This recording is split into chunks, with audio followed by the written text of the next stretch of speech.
Welcome to the Big Life Podcast, where dreams aren't just imagined, they're built brick by brick, belief by belief. Hosted by Neal Oates Jr. and Robin Lewis, this show is your invitation to discover your amazing capabilities, invest in your growth, and unleash your potential in ways you've only dreamed of. Join Neal and Robin as they dive deep into stories, insights, and tools designed to inspire you to show up big, live intentionally, and give yourself away for the betterment of those around you. Get ready to rise to what you're truly worthy of. The Big Life starts now. Welcome, ladies and gentlemen, to the Big Life Podcast. Neal Oates Jr., Robin Lewis. Mr. Robin Lewis, how are you doing today, sir? I'm doing great, sir. Always doing good. Always happy and looking forward to getting together with you and our listeners. Awesome. So today we're talking, before we even get started, I want to remind people, or maybe introduce people who might be listening to our podcast for the very first time, of why we're here. And the idea is not to have listeners or followers, but to equip leaders, right? So we're talking about leadership, personal development, and then growth.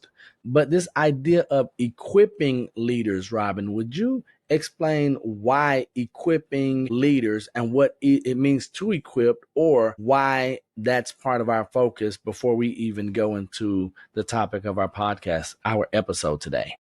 Well, they're kind of related, right? Obviously, but it's about valuing and empowering others who can value and empower others. So there's the multiplication effect. But the idea here is that we want to equip our leaders to live into their potential. And so this podcast is designed to guide, inspire, empower, and elevate leaders to live into their potential.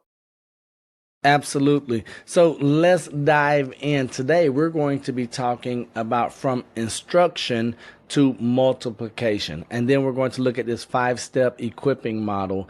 But it's one thing to instruct, it's something totally different to multiply. So I want to know, first of all, as a leader, I'm sure it's easy for us, if we're going to be honest with ourselves, instruction is much easier. Just tell people what to do, make sure they do what you told them to do, and it stops right there. Why do we, or why should we as leaders, as those who want to equip, why should we even take the journey or commit to going from instruction to multiplication? Yeah, it's so important. I believe it's one of the most important factors for skill sets, concepts for leaders to master. And so, yeah, it's about developing people so that they grow, they become better people themselves. So we're talking about that a leader's goal really should be to develop other leaders. And so that's where the multiplication factor comes in. And so it's not just about delegation. You said right, but it's about equipping people. So it's about developing people where they become not just completing the task, but they also become leaders themselves who can then also multiply that, equip others. And so for any organization to thrive and grow and, rise, continue to rise moving forward, we need leaders.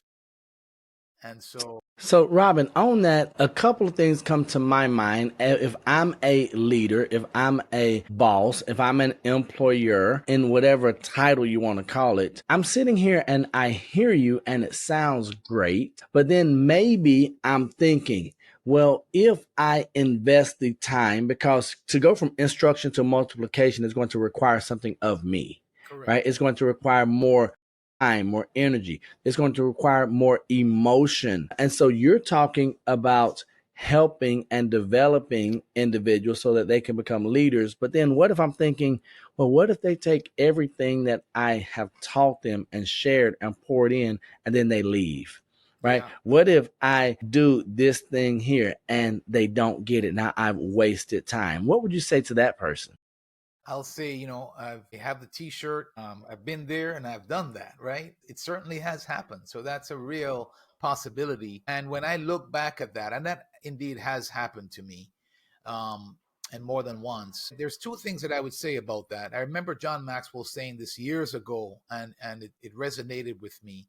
I would rather pour into people, develop people, and they leave me than to not do that and they stay. Right. So that's the first thing that I would say. I would rather have people that I'm pouring into because, hey, listen, the truth is that none of us have arrived. We all need to get better. We don't go up to the top, we grow up to the top. Right, Neal? I mean, you and I are from the same cloth when it comes to that. The other thing that I would say is that, yes, there is something about creating the type of culture, and there is more to just instruction and developing, right? That we can, and you stick around with this podcast, we'll talk about some of those things. So there is more to having people stay with us. A big part of it is their development, a major part of it. But there are other things too, And so, hey, let's face it. There are people that don't care how good you are, know how good you do. Things happen in people's lives that they need to move on. And that's just going to be a part of life. So let's come back to what John Maxwell said. I would rather invest in people and they leave than not invest in them and they stay.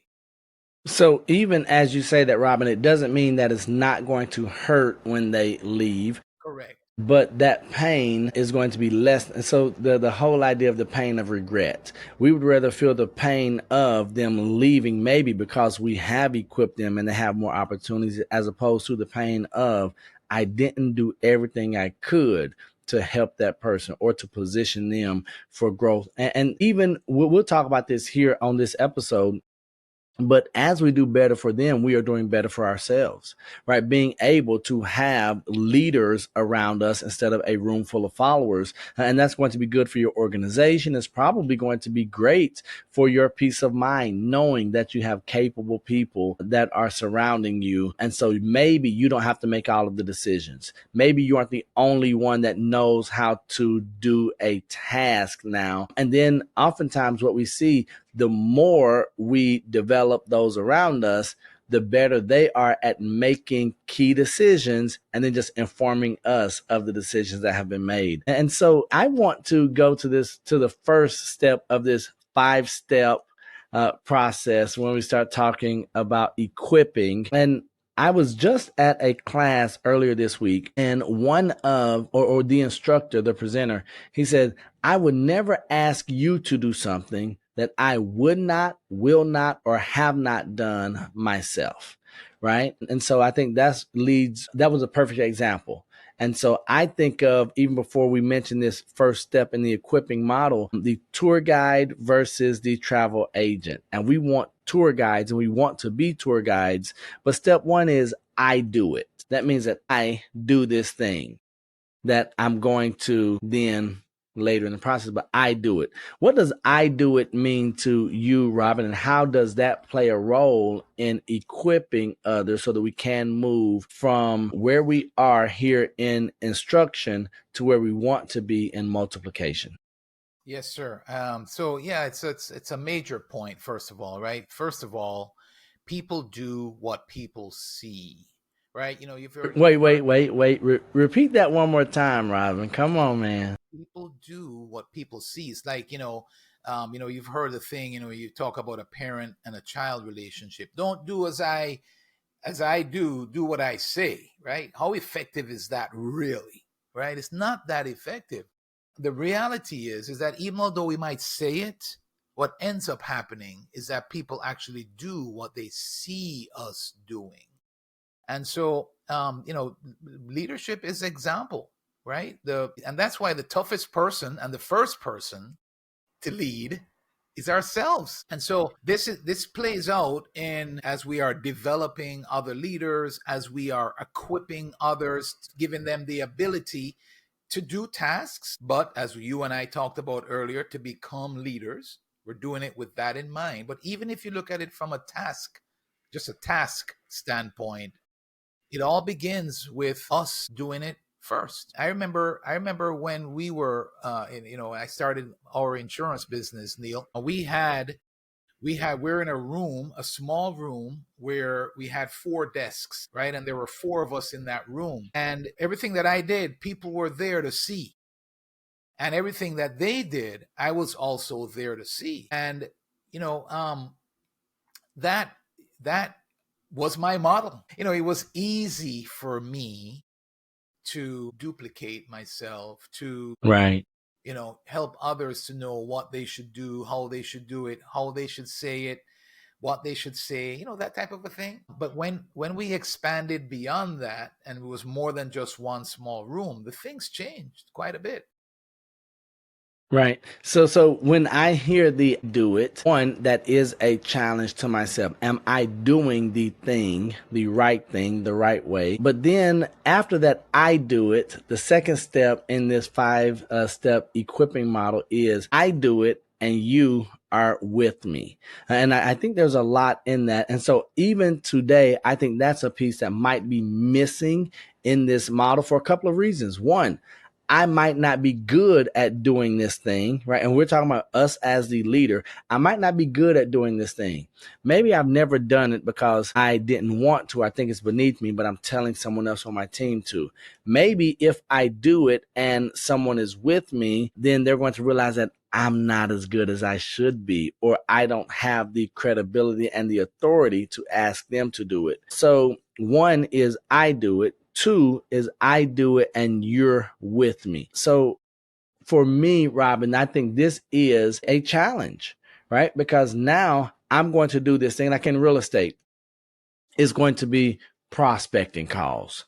I'm going to get on the phone. Now, I'm not talking about cold calling, but I'm going to get on the phone and I'm going to have a new agent or a protege with me as I make prospecting calls on speakerphone so they can see the scripts that we've been practicing, so they can see the interaction with clients or customers, prospects. And then they're going to say, okay, so I know that he does it. He's doing it with me. And then they get to see some live interaction. But there is some uncertainty there. And if we aren't careful, we will never be able to go from instruction to multiplication because we don't do it with someone watching us or being there with us. So what has your experience been with the I do it and you're with me? I know you gave us a little bit there with the when you started the insurance business or organization, but what's been your experience? And then could you just share as well your relationship with that I do it you and you're with me? Yeah, I think this is where sort of you're being a mentor. I think everybody can kind of relate to that. So you're now kind of letting people in. You're helping them to see not just you doing it, but you're kind of doing it for them to kind of see it all, right? You're inviting them in to the process. And yeah, it's I think when we take that approach that we are a mentor, then what we're doing is we are equipping them. We're not just showing them something now. So now that we're mentoring them, we're inviting them into the process. And I think it's so crucial because people appreciate that. I think it establishes a trust relationship there. People can now see the bigger picture. There are less things that might get in the way, so some of the little objects that we might come across on a daily basis can now be overlooked because the person sees that we're going further down the road with this. This is not just about this task today, Mm-hmm. but my leader is actually taking me somewhere with him. And so there's a great, so it makes the vision real. There is motivation that's stronger, and I have a desire to recognize that I'm moving higher also. So Robin, I'm going to give an example and I want you to think of an example of where you had a leader do it and you were with them. Think of that. Mine was as an instructor. I was underneath who I believe one of the best instructors when it came to global real estate, Deborah Boza Valador. And I saw her do it, the instructing piece, but then also the practitioner piece of it, actually outselling global real estate. And then she says, hey, I think you could be good at this. Why don't you come watch me do this thing live for 5 days, for 10 days, for 30 days. And then I'm watching someone who is skilled at their craft Yeah. and I'm like, wow.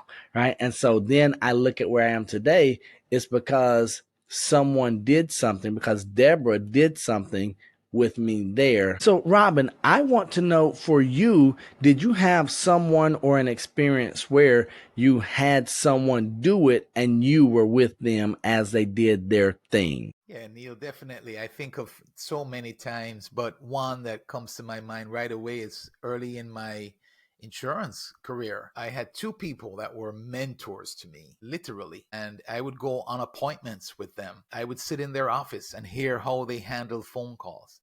I would go to appointments and I would literally just be, they would tell them that I'm in training, and I would literally just be there listening and observing and taking things in.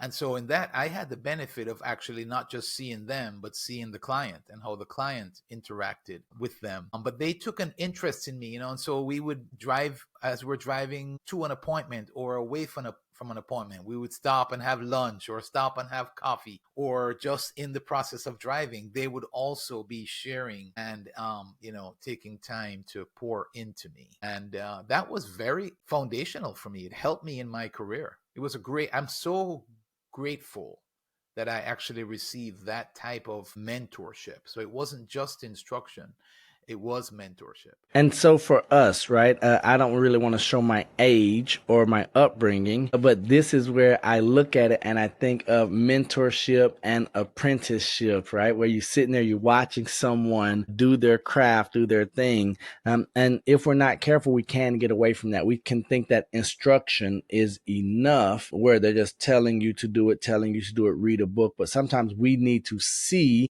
As visual learners and visual creatures, we need to see someone else doing. So the first step in this equipping model is I do it.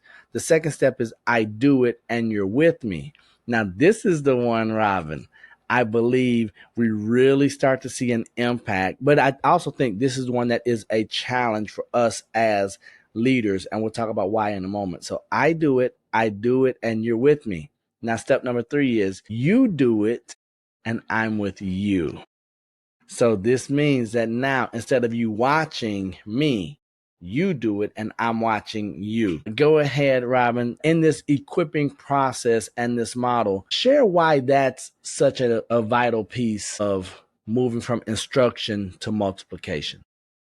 Yeah, so it allows them to actually start doing it, first of all, right? And there is magic that happens when you actually do it. And so not only are you allowing them the opportunity to do it, but you're doing it there with them. So you can kind of be their safety net. You're there to kind of encourage them. If something goes wrong, they know that you're there to help them through whatever that is. And so now you're becoming the coach and you're giving feedback. So maybe you might be seeing things that can be tweaked here or there that you can help them with.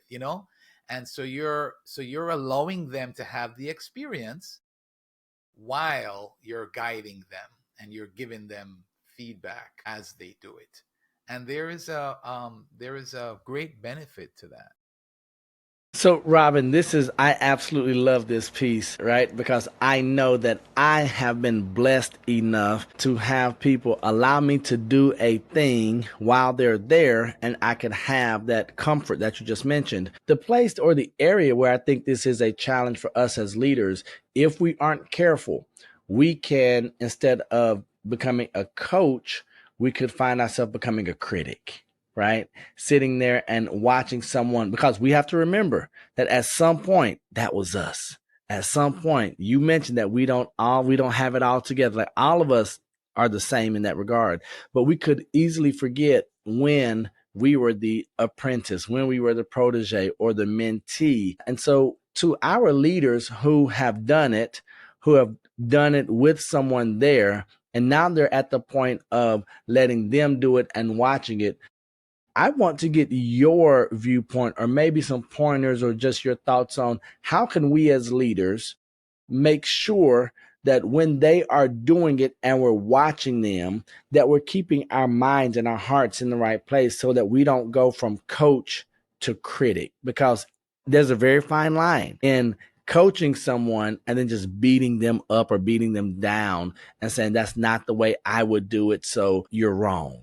So what might be, because I know that we both have had lots of experience on both sides, being on the someone else do it and we're with them, but then someone and then us doing it and they're with us. So maybe speaking to the leaders who are saying, well, anytime I let them do it and I'm with them, they're wrong. It shows that they're incompetent, right? And so just share with us, please.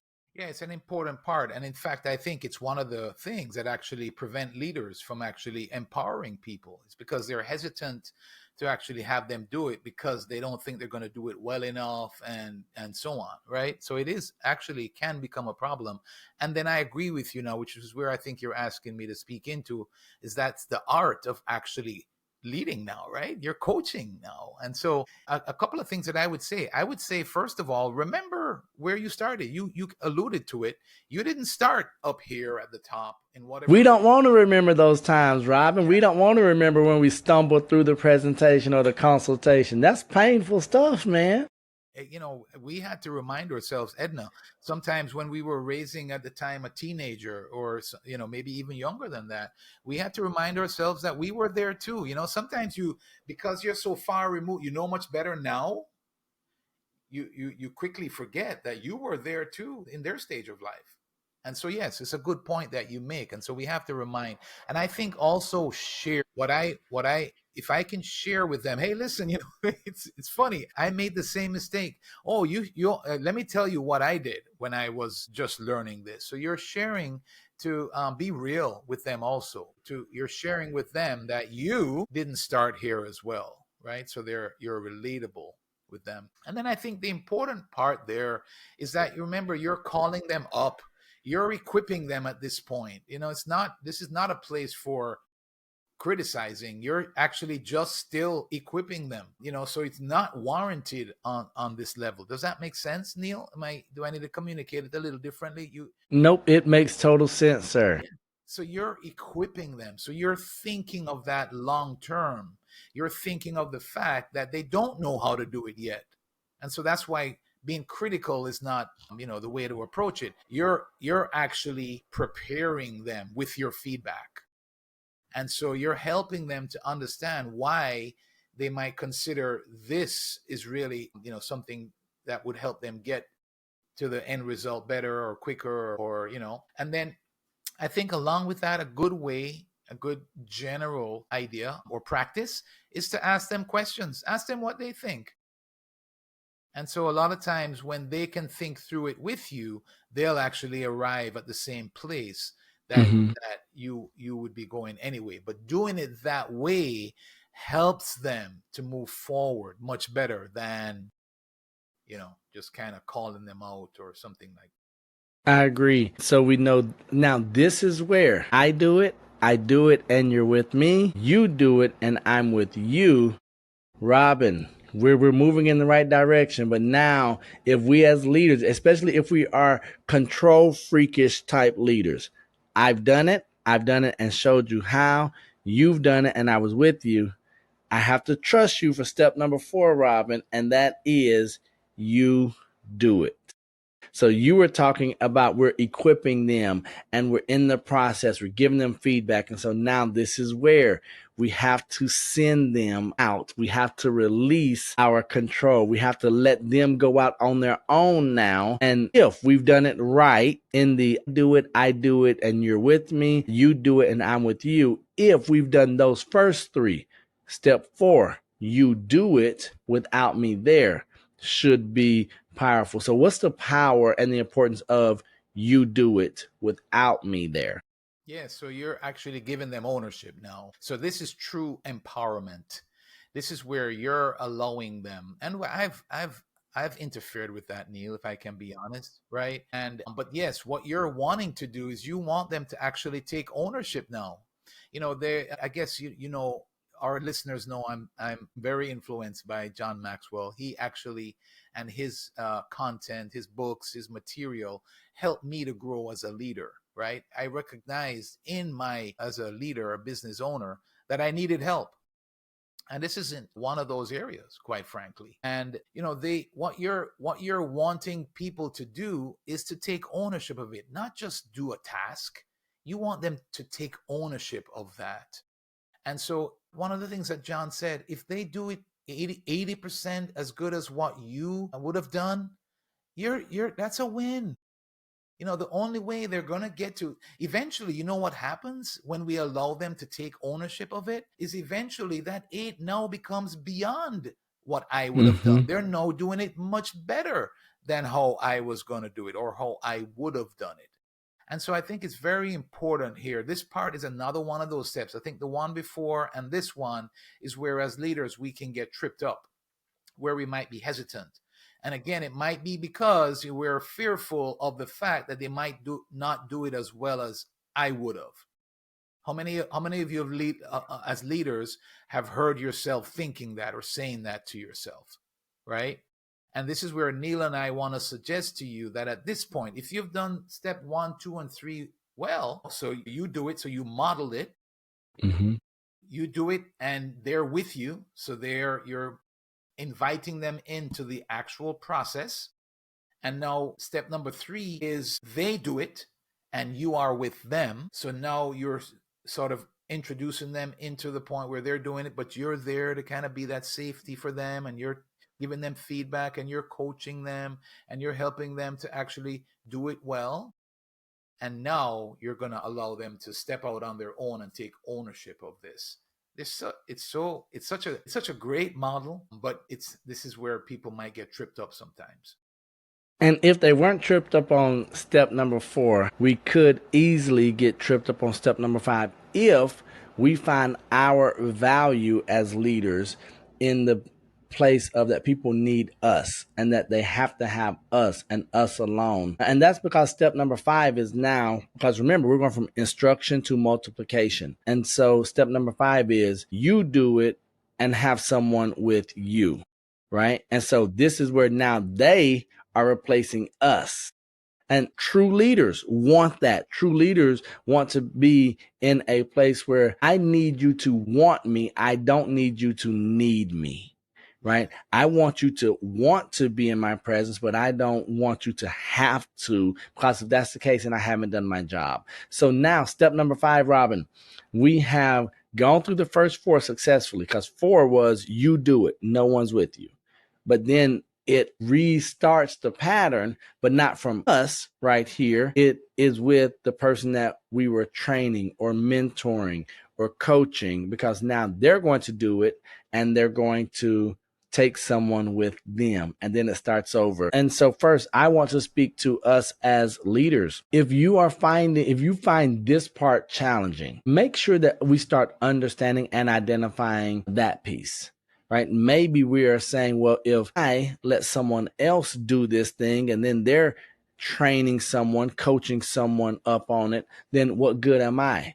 We'll talk about that here at the end, because I think I'll just tell you, the next step is for you to go and do the whole process again with someone else, right? Because this is not a one-time thing. But now, Rob, when we talk about you do it, and someone is with you, someone besides the leader, now it gets fun. Now this is where we as leaders start to see where we can really leverage our time, energy elsewhere if necessary, because we know we have someone who can do it and can keep this multiplication going.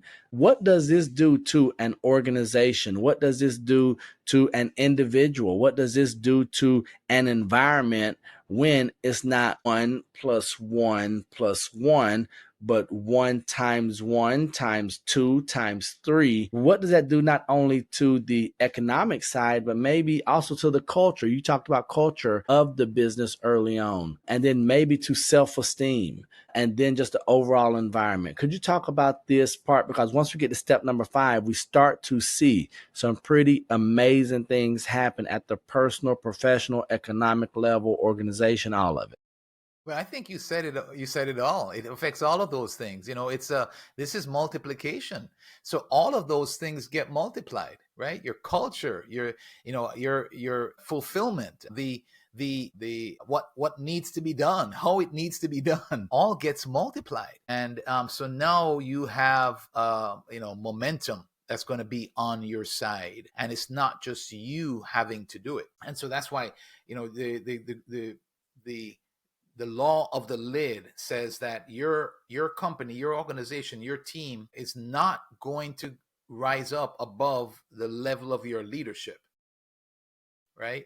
Your ability to lead will form a lid over your potential, over the potential of your company. And so what multiplication does now is that not only are you raising your lid, but you're raising the lid of others, the leadership lid, so the leadership ability of others within the organization. And quite frankly, the more leaders that you have in an organization is the more potential, and the more that organization will be effective and grow. And so that affects business, the results that you're producing, that affects fulfillment, the way that you are feeling about what you're doing, that affects camaraderie.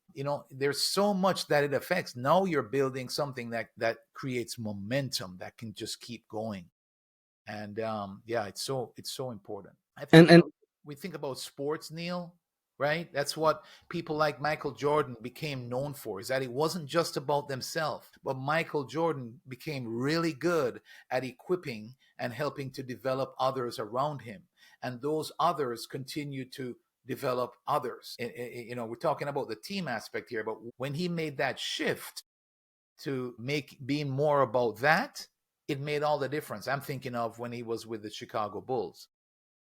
Right. And so I know we have been talking about organization, business, leaders, but this is going to work whether it's a nonprofit, if it's our familial organization. If we do it and someone is there. If they do it and we're there, they do it themselves and then they do it with someone else. So that is key. But what I want to ask you before we close, as leaders, where do you see the little rock, right? And that's that thing that trips us up as we look at these 5 steps, right? Where are you seeing us get tripped up? Because maybe if we're aware of it, we can start to say, okay, Robin and Neal told me to look out right here. There's the little warning, the caution light goes off. Where might we need to raise our awareness as leaders? Well, first, let me ask this. Even in 2025, while we're recording this, is it worth my time as a leader to focus on multiplication?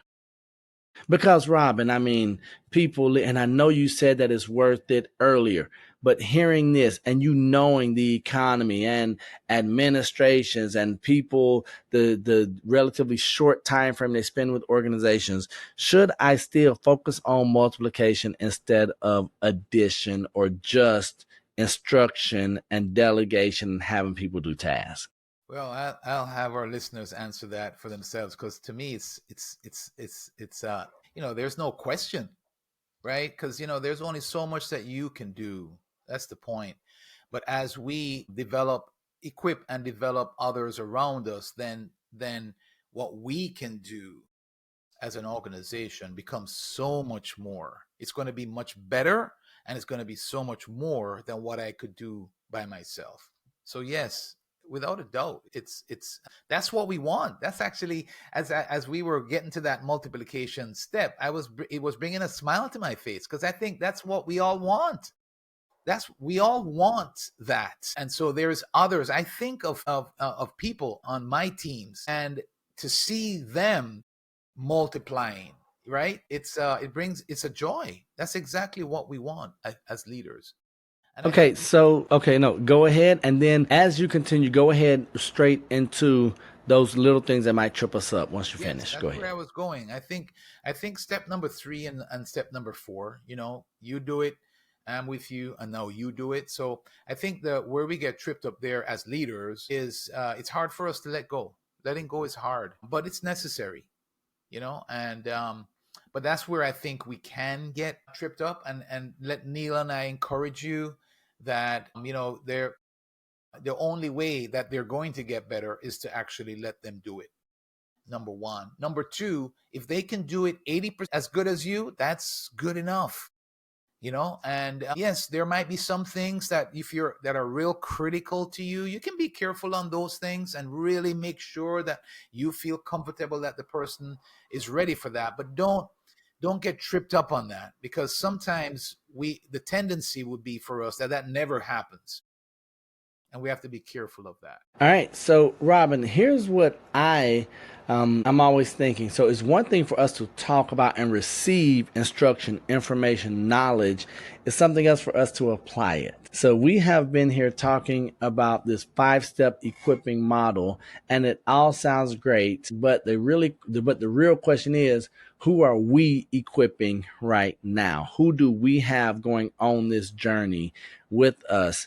And so I know you and I, we're always asking, okay, are we caring or are we challenging when it comes to our conversation? And so my challenge to our listeners, our viewers, our audience is to just take a moment and think, who are you equipping right now? Who are you walking through this process with? And if that answer is no one, consider finding someone, identify someone that you should be equipping right now, organizationally, familiar, in the family, something somewhere, because I know people need it. And so I know for you, Robin, equipping has been not only a big part of the personal life and professional life, but who Robin Lewis is. Always looking for someone to bring along the journey. So before we get out of here, why?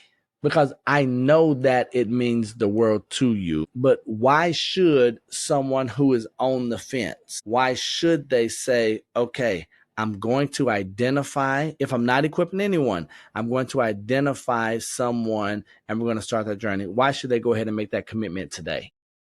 Yeah, because it makes all the difference in what you're doing. One is too small of a number to do anything of significance. And it's also legacy. You think about what your legacy, we've talked about that on our show before. And this idea of, what do you want to be known for, right? What do you want people to say about you when you're gone? And the only way, so whatever that is, we've challenged you to think about that. The only way that you are going to actually have that live out is by pouring into others. It's actually the only way. It's the E in the big life is that the big life is evidenced by the lives that you've touched, the lives that you have impacted. And so as you're equipping people in this manner, you are impacting their lives. So it's so Neal, there you have it. It makes what you're doing that much more effective, and you're now also creating your legacy as you do this. So hey, two very important factors. Man, I couldn't say it any better. I couldn't wrap us up any better than that. Robin, as always, it has been more than a pleasure. Anything that you want to say to the audience as we get ready to leave them? Yes, sir. I just say that if this has helped you think a little differently about leadership and growth, we want to encourage you to share it with somebody who you might know who's trying to build a team. Somebody who might be a leader, a business owner. Please share this episode with them. We would greatly appreciate that, and I'm sure that they will also. Absolutely. This might be one of the first steps for them to realize and act upon the equipping model and saying, all right, I've been playing too small. Maybe I have been selfish or fearful, and now I'm going to go beyond so that I can have a legacy and so that I can equip others so that it can be evidenced as that E in big life. So make sure you subscribe, share, comment, all of the above. But more importantly, do something with what you heard here today. And so, as we always do, we want to remind you that we love you, God loves you, and there's nothing you can do about it. And until the next time you see us or we see you, we're right there with you. Peace. Peace.